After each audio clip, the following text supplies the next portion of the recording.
Police পরিচয়ে প্রতারণা, লক্ষ লক্ষ টাকা প্রতারণার অভিযোগ এই ব্যক্তির বিরুদ্ধে।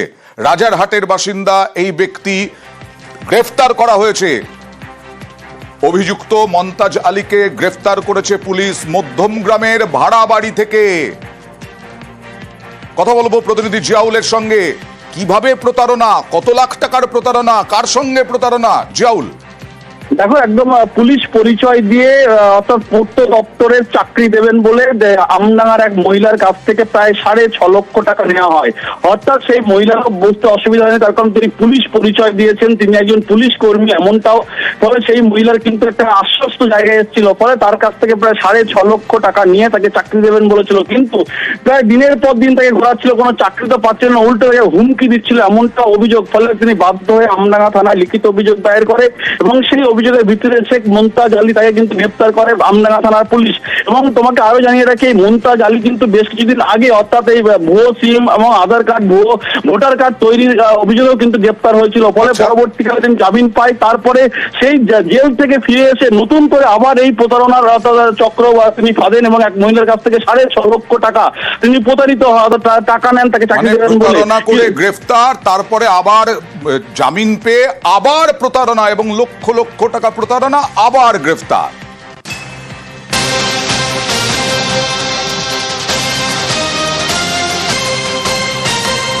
আর শুল্ক অফিসার সেজে প্রতারণা। কাঁচরাপাড়া থেকে গ্রেফতার 1 কোটি কোটি টাকা প্রতারণার অভিযোগ এর বিরুদ্ধে। শুল্ক অফিসার সেজে কাঁচরাপাড়া থেকে গ্রেফতার এক বাজেয়াপ্ত নীলবাতি লাগানো গাড়ি এবং আগ্নেয়াস্ত্র উদ্ধার। কথা বলবো প্রতিনিধি অরুণের সঙ্গে। অরুণ, কিভাবে প্রতারণা চালাতো এই ব্যক্তি? দেখো, দীর্ঘদিন ধরে কিন্তু এই যে মিহির ঘোষ, তিনি কিন্তু প্রতারণা চক্রের সঙ্গে জড়িত। নিজেকে কাস্টমস অফিসার বলে পরিচয় দিয়ে বিভিন্ন লোকের চাকরি পাইয়ে দেবে এবং কাস্টমসে যে সমস্ত সোনা দানা যেগুলো ধরা পড়ে সেগুলোকে অল্প পয়সায় পাইয়ে দেবে বলে তার মানুষকে প্রতিশ্রুতি দেয় এবং সেখান থেকে অনেক টাকা, এভাবে লক্ষ লক্ষ টাকা প্রতারণা করে। এরপর বারাসাত থানার পুলিশ কিন্তু তৎপর হয়। বারাসাত থানার পুলিশকে একবার তখন না খুঁজে পেয়ে চলে যায়। এরপর একজনের অভিযোগের ভিত্তিতে কিন্তু আবার তার বাড়িতে কাস্টমার যে বাড়িতে ভাড়া থাকে সেখানে এসে কিন্তু তল্লাশি হাতে নাতে তাকে ধরে পালে বেশ কয়েক লক্ষ টাকা এবং প্রচুর জিনিসপত্র তার কাছে উদ্ধার করা হয়েছে। শুধু তাই নয়, তার কাছে একটি পিস্তল উদ্ধার করেছে পুলিশ এবং তার সাথেও বেশ কিছু টাকা এবং তার যে জিনিসপত্র, কাগজপত্র যে মানুষকে ফ্রড করতো তার প্রমাণ সহ তাকে কিন্তু হাতে নাতে ধরে ফেলা হয়। এরপর পুলিশ তাদের নিজেদের হেফাজতে নেয়। এর সঙ্গে আরো তো জড়িত আছে কিনা উদ্ধার করা গেছে।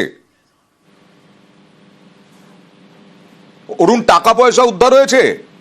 হ্যাঁ, দেখো, তার কাছ থেকে কিন্তু 1,40,000 টাকা নগদ পাওয়া গেছে। বাকি টাকা, প্রচুর টাকা কিন্তু একজন দুজন নয়, কয়েকশো লোকের কাছ থেকে এই ধরনের প্রতারণা সে করেছে বলে অভিযোগ। কয়েকশো লোকের কাছ থেকে প্রতারণা করে টাকা আদায়, আর এর পেছনে কোনো বড় চক্র কাজ করছে কিনা সেই তদন্ত চলছে।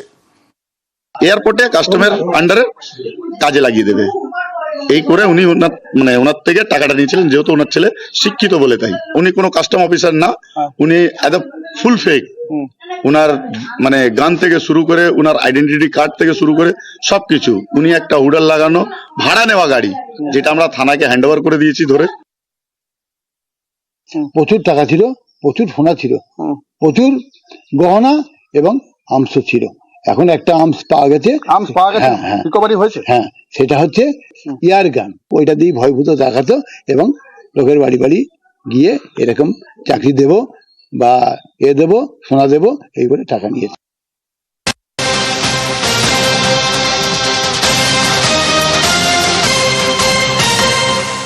আর এক রেশন ডিলারের বিরুদ্ধে অভিযোগ দেখুন, কাণ্ড দেখুন। সেদ্ধ চালের বদলে আতপ চাল দিচ্ছেন রেশন ডিলার এবং ওজনেও কারচুপির অভিযোগ।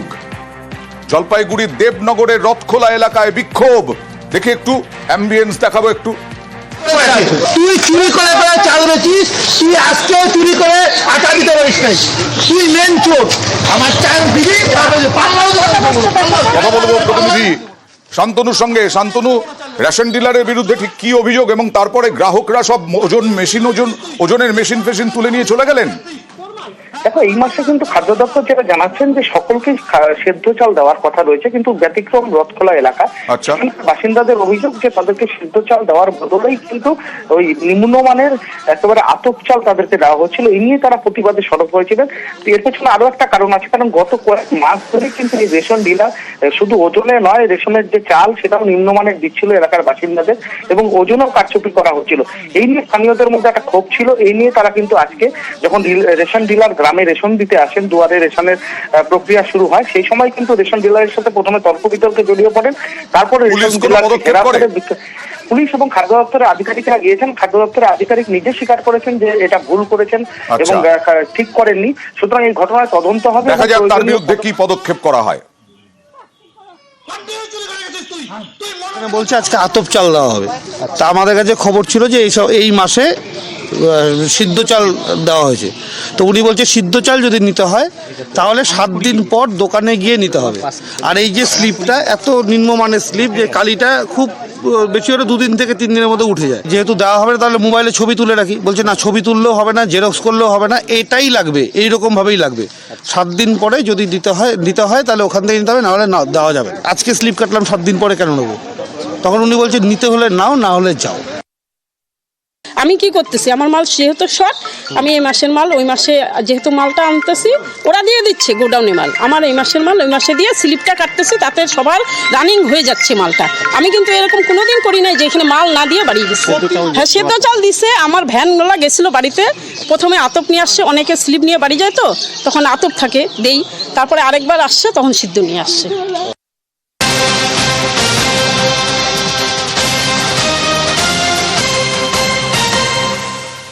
দিনের আলোতে, রাতের অন্ধকারে নয়, জায়গায় জায়গায় পুকুর ভরাট, আর স্থানীয়রা কিন্তু ব্যাপক সচেতন।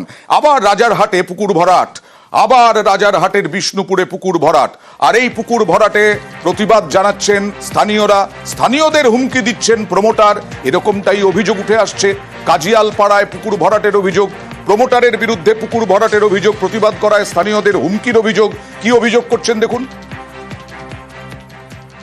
পুকুরটাকে বাঁধাবো এবং মাছ চাষ করবো। এখন দেখছি এখন তো কিভাবে ভরাট করছে আপনারা দেখতে পাচ্ছেন। আপনারা কি বাধা দিয়েছিলেন? হ্যাঁ, বলেছিলাম আমি মাছ পিটিয়ে আনার জন্য পাড়ার থেকে। পিছনে কারা আছে? কি করে বলি বলুন তো, মাথা না হলে হয়? প্রধানকে দরখাস্ত করেছি মাছ পিটিশন। প্রধান বলছে তোমরা থানায় দাও। কথা বলবো প্রতিনিধি অনুপের সঙ্গে। অনুপ, কার ঘনিষ্ঠ এই প্রমোটার? একেবারে এখানে রাজারহাট বিষ্ণুপুর 1 নম্বর গ্রাম পঞ্চায়েতে যিনি এই পার্টির সদস্য এবং তারই কিন্তু একেবারে ঘনিষ্ঠ বলে এমনটাই জানতে পারছি, এবং তিনি এই বিষয়টি পুরোপুরি জানছেন এমনটাই কিন্তু স্পষ্ট এখানকার মানুষজন বলছে। বারবার মাছ পিটিশনকে শুরু করে একাধিক এই অভিযোগ করা হয়েছিল, তারপরে কোনো রকম কর্ণপাত করেনি। এবং যখন এই প্রতিবাদ এলাকার মানুষজন করছিল, আজকেই কেউ দেখা যায় সেখানে কিন্তু একেবারে প্রমোটার আছে এবং তাদের কিন্তু কার্যত হুমকি দেয়। একেবারে রাজারহাট পঞ্চায়েত সমিতির সভাপতি কবির কর তিনি কিন্তু স্পষ্ট বলেছেন এই পুকুর একেবারে ফিরিয়ে দেওয়া হবে আগে যে অবস্থায় ছিল, তার কারণ কোনোভাবেই বেআইনি এই কাজ করা যাবে না। দেখা যাক কি পদক্ষেপ করা হয়, আমরা কিন্তু নজর রাখবো। আর আমাদের ক্যামেরা দেখে দেখুন কি অবস্থা প্রমোটারের। বাথরুমে জল যেতে অসুবিধা হচ্ছে, ডোবা এটা উনি ভেবেছে। আপনি হুমকি দিলেন না? না না, আমি হুমকি কেন বলে প্রধানের কথা, প্রধান কি সব জানে? প্রধান জানে। আমি পঞ্চায়েতে গেছিলাম, পালিয়ে যাচ্ছেন না? আমি কোথায় পালাচ্ছি? বলে যান, আপনি কি এভাবে ভরাট করতে পারেন? আমি ভরাট করছি না, আপনাদের ভুল ধারণা ওটা। আমি পুকুর সংস্কার করছি। প্রধানের সঙ্গে কথা বলুন। দাদা শুনুন, দাদা প্রধানের সঙ্গে কথা হয়েছে? না না,